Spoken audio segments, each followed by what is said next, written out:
Assalamualaikum warahmatullahi wabarakatuh. Saudara-saudara sekalian, setelah beberapa hari yang lalu kita mendengar Rois Am Suriah Nahdlatul Ulama menuduh orang-orang yang mencari kebenaran nasab Habib sebagai orang yang menebar fitnah. Maka tidak lama kemudian Kiai Haji Miftahul Akhyar menjadi bulan-bulanan oleh netizen.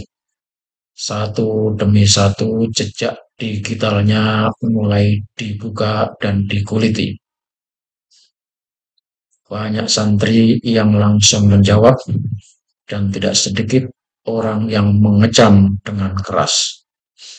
Untuk saudara-saudara sekalian, mari kita dengarkan apa jawaban, apa kecaman, dan apa tantangan dari Kiai Nur Ikhya yang sama-sama satu provinsi yang sama ada Surabaya.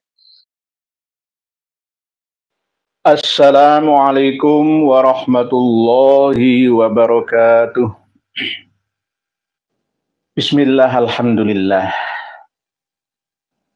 Alhamdulillahilladzi faddala bani Adam bil ilmi wal amali ala jami'il alam. Wassalatu wassalamu ala khairil anam.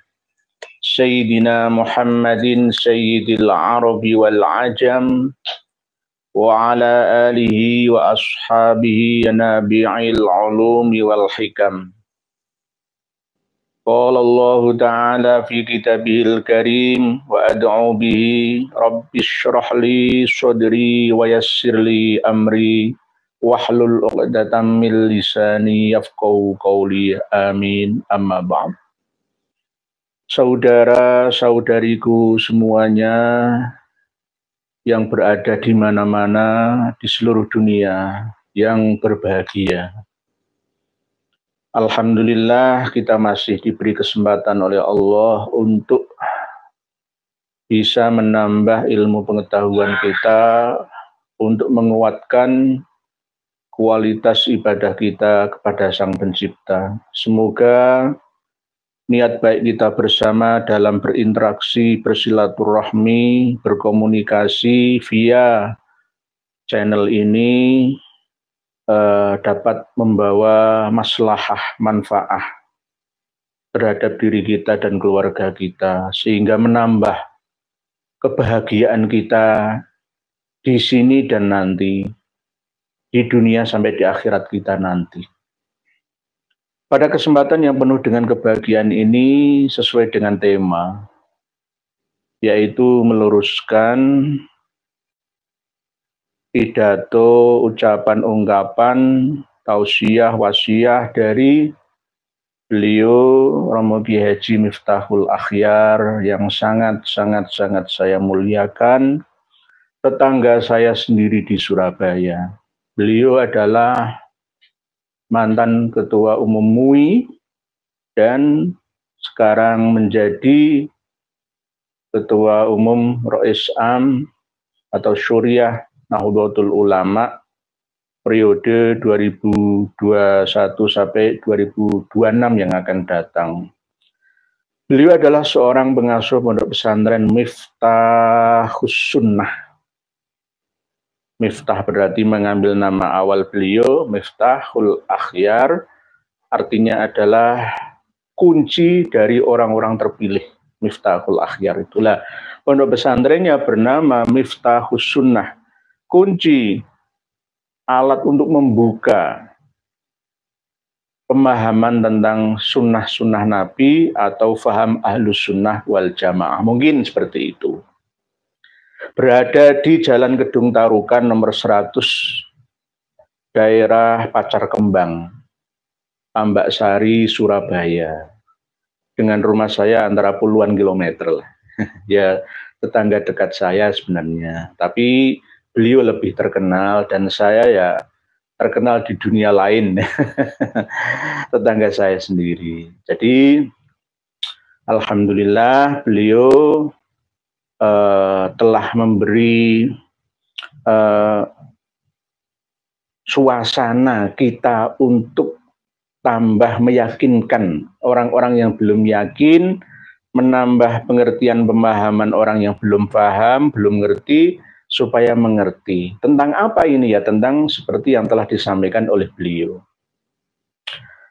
Di pidato beliau itu ada pemahaman tentang memilih pemimpin negara, termasuk Pak Karno itu sebagai waliul amri ad-daruri bisyaukati, dan diantaranya ada pintu ijtihad, ya, memancing ulama sekarang ini untuk berperadaban, ya, fikih peradaban, supaya mau berijtihad atau pintu ijtihad itu tidak pernah tertutup karena tidak pernah dibuka. Terus yang menyinggung tentang ketawaduan, sesuai dengan video yang baru saja kita simak tadi, yakni selama ini kita ini dianggap sebagai tukang fitnah, menfitnah fiktifnya Ubaidillah yang nama aslinya adalah Abdullah, tapi karena saking tawadhunya maka diubahlah namanya menjadi Ubaidullah atau Ubaidillah bin Ahmad Al-Abbah An-Nafat. Ini perlu kita luruskan. Kalau tidak ada data fakta, itu namanya fitnah. Syuhrah wal istifadhahnya itu abad 9 akhir, 10, 11, 12, sampai 14 dan 15 sekarang ini. Saya bahkan sudah menyiapkan kitab Tobaqot paling tua, lebih tua daripada As-Suluk fi Tobaqotil Ulama wal Muluk. Ini kitabnya. Ini karya Ibnu Samurah, abad 6 Hijriah. Pernah hidup semasa dengan Imam Fakhruddin Ar-Razi yang mengarang Asy-Syajarah Al-Mubarakah, yang mengarang Tafsir Mafatihil Ghaib. Ibnu Samurah. Sudah saya khatamkan plus installkan dalam memori otak dan hati saya. Di dalamnya ini tidak sedikit pun merekam nama-nama dari keturunan Imam Ahmad Al-Abbah, Imam Ubaidillah, Imam Alwi, Imam Basri, Imam Jadid, dan bahkan sampai ke cucunya. Nggak ada di sini. Padahal ini merekam semua tokoh, generasi ke generasi, ulama, ahli riwayat hadis, ahli fikih, ahli tasawuf, ustadz, syekh, dan lain sebagainya direkam semua di sini. Tidak hanya di Aden, tidak hanya di Son'a, tapi juga di Hadramaut, juga di Dhofar, juga di Mirbat, semua direkam di sini. Tapi tidak ada satupun Ibnu Samurah menukil, mencatatnya, dikutip, dimaktub di kitab Tobaqotul Fuqaha'il Yaman, Tobaqot Fuqaha'il Yaman, taklif Umar bin Ali bin Samurah Al-Ja'di. Ini kitabnya. Ini Romo Kiai Haji Miftahul Ahyar, saya yakin, saya nggak ada sih kerasa belum punya. Saya nggak mengatakan nggak lah, belum punya. Oleh sebab itu, suatu saat nanti jika beliau mengundang saya akan sowan ke dalam pesantren Miftahus Sunnah, Gedung Tarukan 100, Pacar Keling, Tambak Sari, Surabaya. Oh, dekat saja. Malam hari aja. Tolong diundang saya untuk saya bawakan semua kitab yang ada. Saya jelaskan mulai dari A sampai Z. Insya Allah nanti akan terbuka. Karena selama ini 4 bulan yang lalu Romo Kiai Haji Miftahul Ahyar didatangi, disowani oleh Habib Umar bin Hafid dan para habib-habib yang lain. Karena memang tokoh ya, memang ciri khas mereka itu nggambuhi. Nggambuhi itu mendekati tokoh. Karena di dalam sosok tokoh itu mampu mengendalikan umat, jamaah pengikut santrinya. Itu namanya politik, namanya rekrutmen politik namanya. Beliau di sowani ke dalam beliau di pondok pesantren beliau. Jenengan lihat videonya ada. Jenengan lacak aja melalui Google pencarian suara, Habib Umar bin Hafid sowan ke Ponpes Miftahus Sunnah Surabaya. Nah, ambil nanti, ambil. Mungkin dengan dibawakan beberapa kitab yang beliau sendiri ketika menyampaikan nama-nama kitab itu melenceng dari kebenaran. Namanya saja beliau lupa. Yakni yang pertama kitab sejarah yang bernama Al-Ghurur, ya kitab ini. Benar. Tapi ini bukan kitab sejarah. Ini kitab Torekoh ini. Ya ada silsilah nasab, tapi tidak semuanya mengingat mengapa zikril a'immah al-amjad wal ulama al-arifin an-naf al-fuqaha jadi bukan sejarah Tobakot seperti Tobakot, tapi ini khusus merekam ulama-ulama versi mereka gitu. Internal, ini kitab karangan internal mereka Muhammad bin Ali bin Alwi Khirid Ba'alawi tahun 960. Mungkin dibawakan kitab ini sama seperti Gus Baha, dibawakan kitab ini sama kitab As-Suluk itu saja salah. As-Suluk fi Tobakotil ulama wal muluk, ini kitabnya. As-Suluk terus sama apa lagi yang Suluk Ansab, Suluk Bahr, Bahrul Ansab, Syekh Amiduddin An-Najafi. Hanya dibawakan kitab seperti ini langsung taklid buta memutuskan bahwa nasab Alawi sahih. Ini berarti ulama yang taklid buta. Ulama itu tidak boleh taklid buta. Uang sekelas beliau Kiai Haji Miftahul Akhyar saja bisa dipropaganda seperti itu. Apalagi sekelas ulama kiai-kiai. Mohon maaf saya nggak menyepelekan. Saking pinternya mereka untuk menggambui, untuk mendekati tokoh. Karena di balik tokoh itu ada pengikutnya. Kalau tokohnya sudah dipegang, pengikutnya akan katut, akan ikut, akan manut. Ini kunci, kuncinya di situ. Padahal jika kita terangkan, misalkan kitab Bahrul Ansab, Syekh Hamiduddin An-Najafi, nggak ada, Abdullah itu nggak ada, apalagi Ubaidullah, nggak ada. Baru ketika kitab Bahrul Ansab ini disalin oleh Sayyid Murtadho Az-Zabidi, ada tambahan Abdullahnya, bukan Ubaidillah, Abdullahnya. Lah As-Suluk itu Abdullah, tapi Abdullah bukan dari Ba'alawi. Ya. Lah As-Suluk ini sering merekam Imam Al-Janadi ini dari Ibnu Samurah. Pasti semua merujuk ke Ibnu Samurah. Karena ini lebih lama daripada As-Suluk. Lebih lama daripada As-Suluk. Jadi kitab ini kunci. Kunci sama seperti kitab Sensus Mini Raful Ashab oleh Umar bin Rasuli. Ini bukan Umar bin Rasul, tapi Umar bin Ali bin Samurah atau Ibnu Samurah. Abad ke-6, beliau wafat 586. Umurnya tidak terlalu panjang beliau, Ibnu Samurah. Ada yang mengdiko, ada yang mengatakan cuma 40 tahun.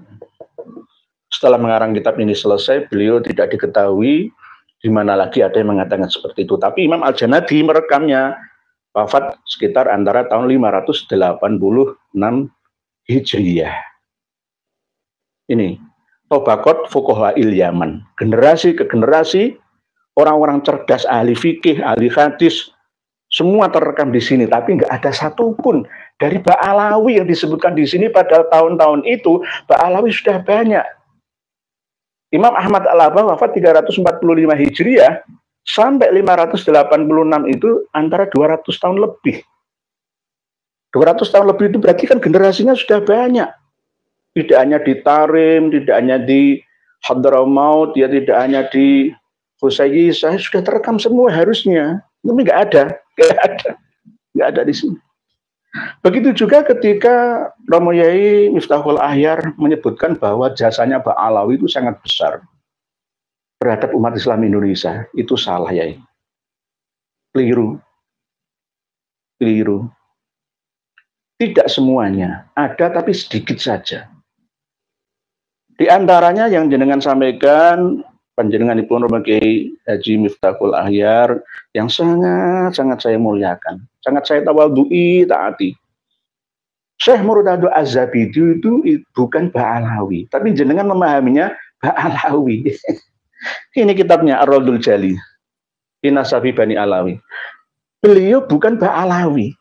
Ini yang mensarai kitab Ihya Ulumuddin karya Imam Al-Ghazali. Seorang muhadis, seorang mu'arrikh, ahli sejarah, ya, mestinya kan tahu nasab-nasab mana yang putus dan mana yang tidak. Ini abad berapa? Ar-Raddul Jali itu abad 12. Beliau adalah nasabah abad 12 dan penutup nasabah yang paling masyhur abad 13 Hijriyah. Lah Imam Ahmad Al-Abah, Imam Ubaidillah, Imam Alwi, ya, Imam Muhammad, Imam Ali itu hidupnya di masa abad berapa? Ini kan yang penting itu. Jadi jangan sampai serta-merta memutuskan sesuatu dengan gegabah, ya, dengan tanpa dasar ilmu. Inilah yang tidak boleh dilakukan oleh seorang ulama warasatul anbiya dengan hanya taklid buta. Itu. Tanya dulu, ditelisik, telusur dulu. Oh, hidupnya tahun berapa ya Ubaidillah itu ya? Ubaidillah bin Ahmad atau Abdullah bin Ahmad itu syuhra wal istifadhahnya barusan saja, kalau dihitung paling banter itu cuma 2 abad terakhir ini loh. Dulu-dulu itu nggak syuhroh wal istifadhah, apalagi abad 9 mundur sampai abad ke-4. Nggak ada. Ada pun itu masih belum syuhroh wal istifadhah.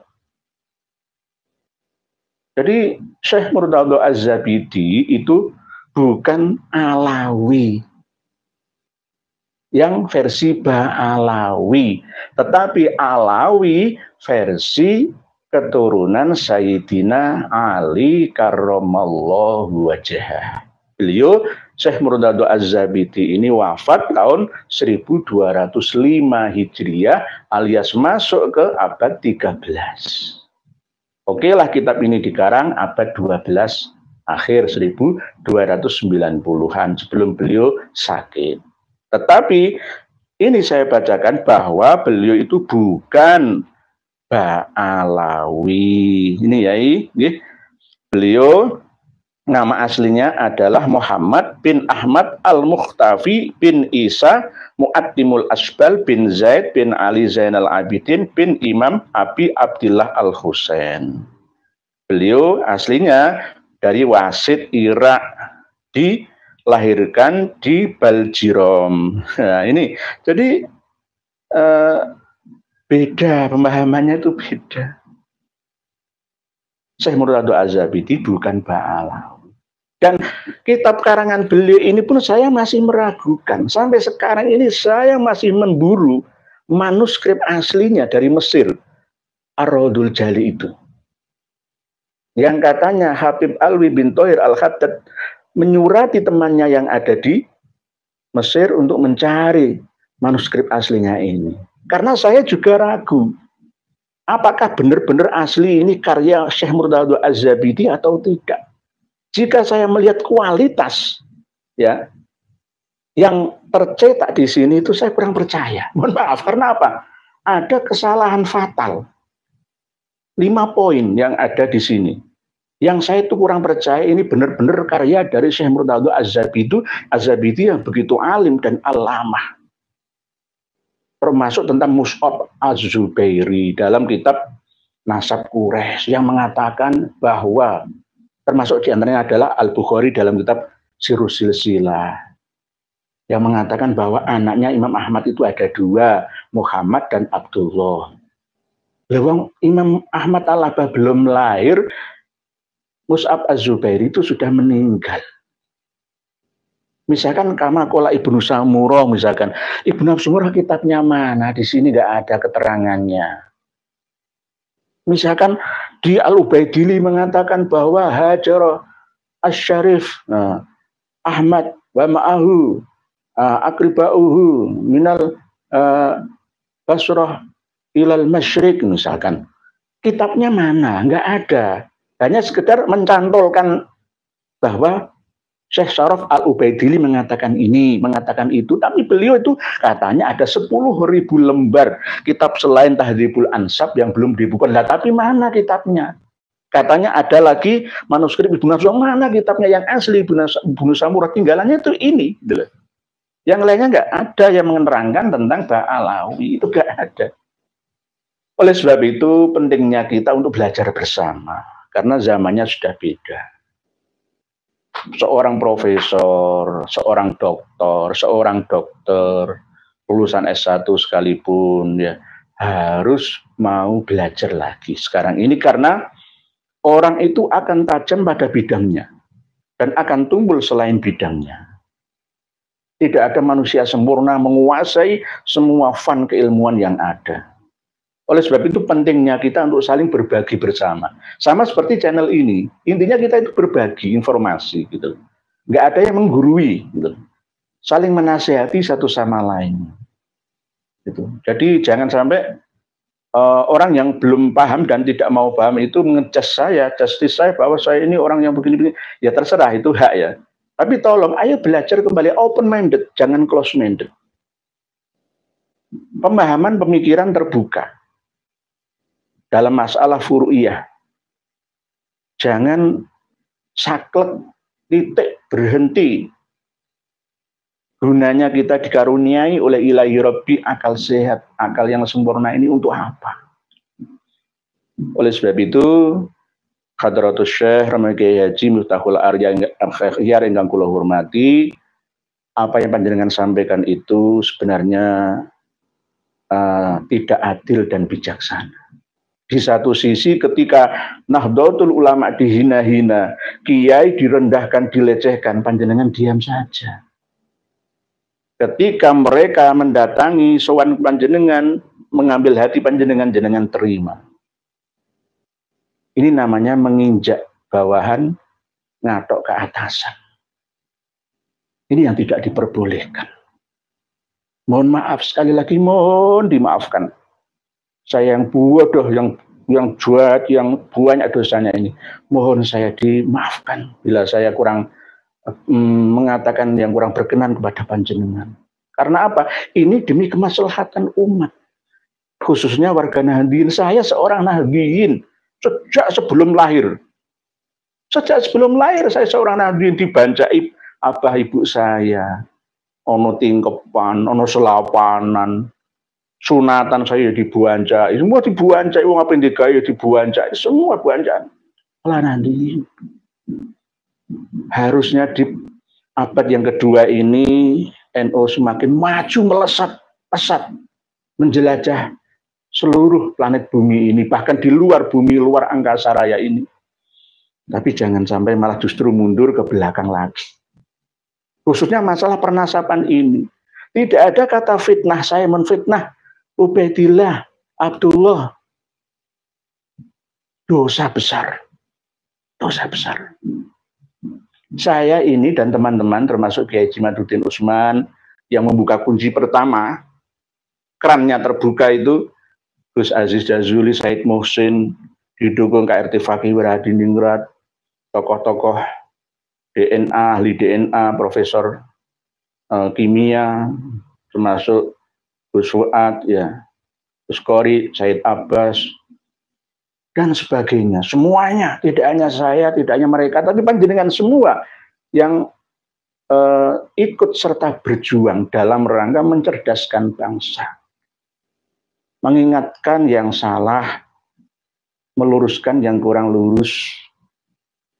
Karena selama ini sudah ada perilaku yang tidak beres, tidak beres, sehingga kita ini bukan apa ya, semau kita saja enggak, tapi demi umat dan masyarakat.